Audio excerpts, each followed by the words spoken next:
હકે આવાજ ન્યૂઝમાં આપનું સ્વાગત છે। હું છું અજીઝ ઝુબેરવાલા। સમાચારમાં વાત કરીએ તો સુરત ખાતે શાંતિ સમિતિની બેઠકનું આયોજન કરવામાં આવ્યું હતું।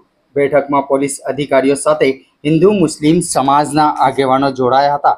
આગામી 16મી તારીખે ઈદે મિલાદુન નબીનું મુખ્ય જુલુસ નહીં નીકળે, માત્ર ગલી મોહલ્લે જુલુસ ફરશે। શાંતિ સમિતિની બેઠકમાં નિર્ણય લેવામાં આવ્યો હતો। બંને તહેવાર શાંતિપૂર્ણ માહોલમાં યોજવામાં આવે તેવી બેઠક આગામી 17મી તારીખે ગણપતિ વિસર્જન અલગ અલગ 12 સ્થળો પર વિસર્જન 80,000 મૂર્તિનું વિસર્જન કરવામાં આવશે। જુલુસ અને વિસર્જનમાં ચુસ્ત પોલીસ બંદોબસ્ત ગોઠવાશે। 15,000થી વધુ પોલીસકર્મી બંદોબસ્તમાં રહેશે। 320 ધાબા પોઈન્ટ રહેશે। ક્રાઇમ બ્રાન્ચની 10 ટીમ તૈનાત રહેશે। 4 એસઓજી ટીમ તૈનાત થશે।